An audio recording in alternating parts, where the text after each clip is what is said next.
আসসালামু আলাইকুম। আমি Mahjabin Altaf. Live preparatory school আয়োজিত অনলাইন ক্লাসে ষষ্ঠ শ্রেণীর সকল ছাত্রছাত্রীদের জানাচ্ছি আন্তরিক শুভেচ্ছা ও স্বাগত। নিশ্চয়ই ভালো আছে সবাই, আমিও ভালো আছি। আজকে তোমাদের বাংলাদেশ ও বিশ্ব পরিচয় ক্লাসটি নিব। গত ক্লাস আমরা নিয়েছিলাম অধ্যায় 7 থেকে বাংলাদেশের অর্থনীতি। আজকেও আমরা পড়াবো অধ্যায় 7-এর পাঠ 4 থেকে। একটু রেডি হয়ে যাও সবাই, পেন্সিল কলম নিয়ে বিশেষ বিশেষ লাইনগুলো একটু দাগিয়ে দিব আর একটু অল্প করে আলোচনা করব। রেডি সবাই? আচ্ছা, অধ্যায় পাঠ 4 থেকে পড়বো আমরা বাংলাদেশের অর্থনৈতিক উন্নয়নের সম্ভাবনা। আমরা জানি বাংলাদেশ একটি উন্নয়নশীল দেশ। স্বাধীনতার পরে বাংলাদেশের নানা ক্ষেত্রে বাংলাদেশ যথেষ্ট উন্নতি করছে, আবার কিছু কিছু প্রতিবন্ধকতাও তৈরি হচ্ছে। মূলত আমরা আমাদের সমস্যাগুলো চিহ্নিত করে সমাধানের চেষ্টা করব। অন্যান্য উন্নয়নশীল দেশের মতো বাংলাদেশ কিছু কিছু ক্ষেত্রে কিছু কিছু সমস্যার সম্মুখীন হচ্ছে। প্রথমত আমাদের বিপুল সংখ্যক জনগোষ্ঠী, শিক্ষার অভাব, সচেতনতার অভাব, সব কিছু মিলিয়ে আমরা একটু প্রতিবন্ধকতার মধ্যে আছি। এই প্রতিবন্ধকতার মধ্যে থেকে আমরা আমাদের এই সমস্যাগুলোকে শক্তিতে রূপান্তর করব। চলো দেখি একটু বইতে কি আছে। বইতে এখানে উল্লেখ করেছে, কোনো খনিজ বা প্রাকৃতিক সম্পদ ছাড়াও কেবল সুষ্ঠু পরিকল্পনা ও কঠোর পরিশ্রমের দ্বারা পৃথিবীর বেশ কয়েকটি দেশ উন্নত দেশ হিসেবে পরিচিতি লাভ করেছে, যেমন জাপান, সিঙ্গাপুর। লাইনটি দাগিয়ে নাও।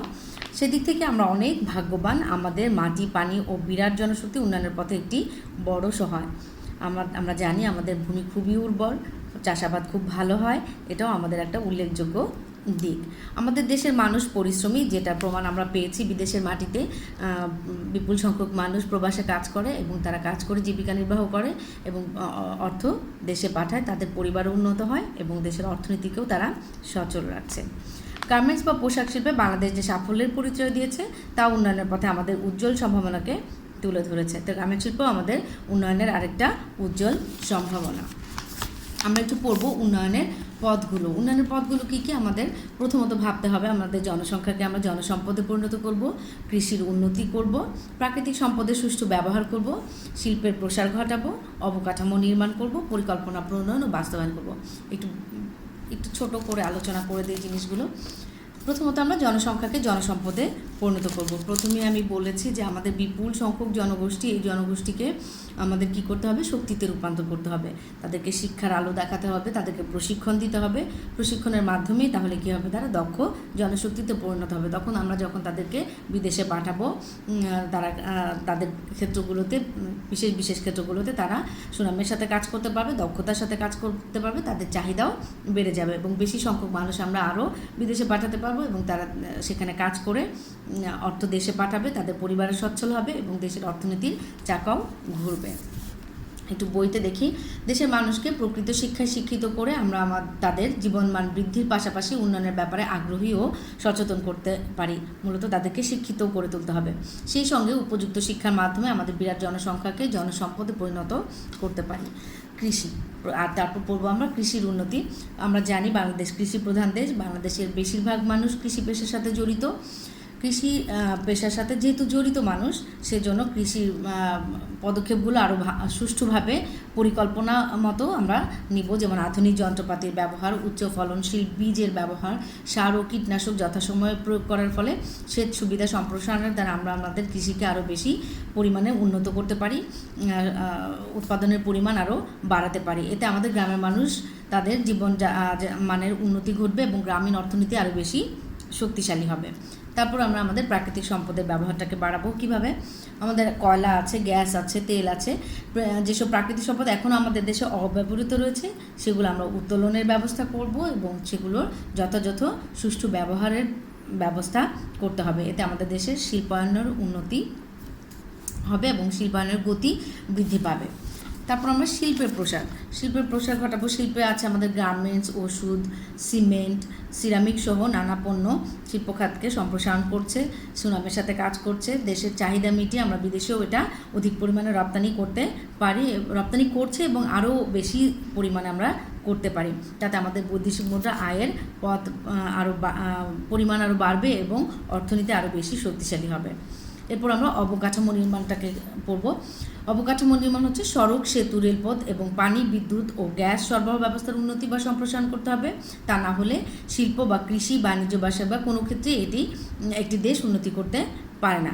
এর ব্যবহারগুলো আমাদের আসলে নিশ্চিত করতে হবে শিল্প কারখানায়। অর্থনৈতিক উন্নয়নের শর্ত হিসেবে এই অবকাঠামো নির্মাণের বিষয়টিকে তাই আমাদের গুরুত্ব দিতে হবে খুব বেশি। আরেকটা যেটা না বললেই না, পরিকল্পনা প্রণয়ন ও বাস্তবায়ন।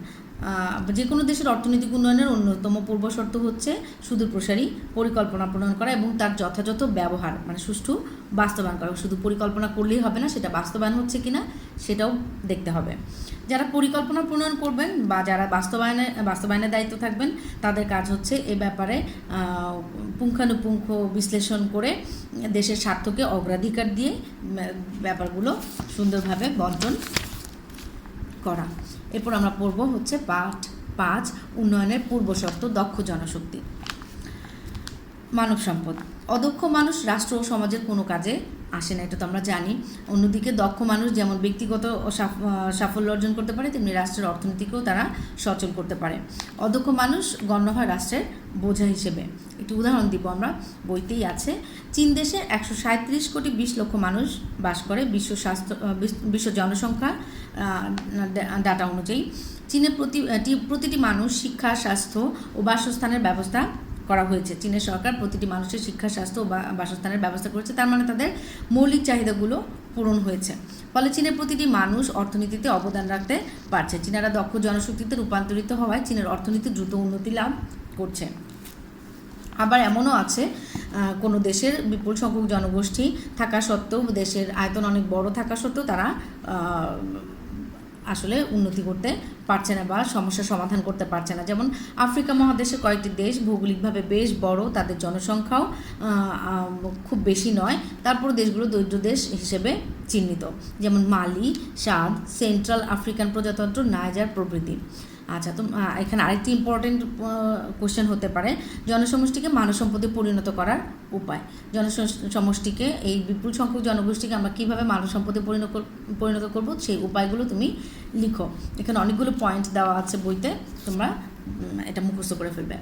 মানুষকে মানব সম্পদে পরিণত করার উপায়গুলো হচ্ছে মানসম্পন্ন শিক্ষা ও কর্মমুখী শিক্ষা প্রদান করা, মানুষকে শিক্ষার ব্যাপারে সচেতন করা এবং কর্মমুখী শিক্ষার ব্যাপারে উৎসাহিত করা, প্রযুক্তিগত জ্ঞান অর্জন ও প্রয়োগে সহায়তা দান, পেশাগত প্রশিক্ষণ দান ও দক্ষতা অর্জনের সহায়তা প্রদান, উৎপাদনমুখী কর্মকাণ্ডে প্রশিক্ষণ প্রদান, উৎপাদনমুখী কর্মকাণ্ডে মূলধন খাটানোর কৌশল শিক্ষাদান, উদ্ভাবনী ক্ষমতা বিকাশে সহায়তা, উন্নত স্বাস্থ্য ও বাসস্থানের নিশ্চয়তা প্রদান, ব্যাপক কর্মসংস্থান সৃষ্টি। এই পদক্ষেপগুলো যদি আমরা সুষ্ঠুভাবে এবং কার্যকরভাবে করতে পারি, দেশের শতভাগ মানুষ দক্ষ জনশক্তিতে রূপান্তরিত হওয়ার সুযোগ পাবে এবং শতভাগ দক্ষ জনশক্তি নিয়ে কোনো দেশ কখনো দরিদ্র থাকতে পারে না এবং দেশের উন্নতি অবশ্যম্ভাবী। মানব সম্পদ সৃষ্টিতে রাষ্ট্র ও জনগণের ভূমিকা। শুধু রাষ্ট্রের ভূমিকা তো থাকতেই হবে, সাথে জনগণের ভূমিকাও থাকতে হবে। মানুষ আপনি জনসম্পদে পরিণত হতে পারে না, শিক্ষা একটি বড় ভূমিকা পালন করে এখানে। রাষ্ট্র উদ্যোগ গ্রহণ করলে জনগণকে তা কাজে লাগাতে এগিয়ে আসতে হবে রাষ্ট্রকে। আচ্ছা, আমরা একটু পড়ব রাষ্ট্রের ভূমিকা। জনগণকে মানব সম্পদে রূপান্তর করার ক্ষেত্রে প্রথম ভূমিকাটি আসলে রাষ্ট্রকেই নিতে হবে। আধুনিক যুগে যেসব রাষ্ট্র জনগণের অন্ন, বস্ত্র, বাসস্থান, শিক্ষা ও বাসস্থানের দায়িত্ব পালন করছে, সেসব রাষ্ট্রের জনগণ দ্রুত মানব সম্পদে রূপান্তরিত হয়েছে। আসলে মানুষের মৌলিক চাহিদা যদি আমরা পূরণ করতে পারি, তাহলে সেই দেশের মানুষ তাদের দায়িত্ব পালন করতে সক্ষম হবে। জীবনের মৌলিক চাহিদা থেকে আমাদের দেশে মানুষ এখনও মৌলিক চাহিদা পূরণ করতে সক্ষম হয়নি, মৌলিক চাহিদা থেকে তারা বঞ্চিত হচ্ছে। আমাদের সংবিধানে জনগণের উক্ত 5টি মৌলিক চাহিদা বাস্তবায়নের অঙ্গীকার ব্যক্ত করা হয়েছে: অন্ন, বস্ত্র, বাসস্থান, শিক্ষা, চিকিৎসা। বাংলাদেশ নিজেকে একটি আধুনিক রাষ্ট্র হিসেবে প্রতিষ্ঠার লক্ষ্যে জনগণকে মানব সম্পদে পরিণত করতে যথাসাধ্য চেষ্টা চালাচ্ছে। এখন আমরা একটু পড়ব জনগণের ভূমিকা। আমাদের সম্পদ সীমিত, তাই রাষ্ট্রের পক্ষে অল্প সময়ের মধ্যে নাগরিকদের অন্ন, বস্ত্র, বাসস্থান, শিক্ষা, চিকিৎসা, মোট কথা মৌলিক চাহিদা সবগুলো পূরণ করা সম্ভব নয় না, মানে কঠিন হয়ে পড়ে। তবে সীমিত সামর্থ্যের মধ্যেও জনগণের জীবনমান বৃদ্ধির লক্ষ্যে রাষ্ট্র নানা উদ্যোগ গ্রহণ করছে। জনগণকে এসব সুযোগ সুবিধা সদ্ব্যবহার করে নিজেদেরকে মানব সম্পদ রূপে গড়ে তুলতে সচেষ্ট হতে হবে। আমাদের লেসন কমপ্লিট। আমরা এখানে বইতে অনুশীলনী পৃষ্ঠা 63-তে আমরা কিছু বহু নির্বাচনী প্রশ্ন পড়ছি। আমরা প্রশ্নগুলো সমাধান করে ফেলবো, যেহেতু রিডিংটা পড়া শেষ হয়ে গেছে। একটু রেডি হও সবাই। আমি পড়ছি প্রশ্নগুলো। 1 নাম্বার, বাংলাদেশের শিল্পের কাঁচামালের অন্যতম উৎস কোনটি? ক, কৃষি খাত; খ, খ শিল্প খাত, গ আমদানি খাত, ঘ সেবা খাত। আনসার হচ্ছে কৃষিখাত। বাংলাদেশের শিল্পের কাঁচামালের অন্যতম উৎস হচ্ছে কৃষিখাত। তারপর পৃষ্ঠা 64-তে যাব। এখানে আরও কিছু বহু নির্বাচনী প্রশ্ন আছে। শহরের অর্থনীতিকে সচল রাখে: 1 ধনী শিল্পপতি ও ব্যবসায়ী, 2 চাকরিজীবী মধ্যবিত্ত ও পেশাজীবী, 3 নিম্নবিত্ত শ্রমিক ও দিনমজুর। নিচের কোনটি সঠিক দেওয়া আছে? তিনটি আসলে সঠিক।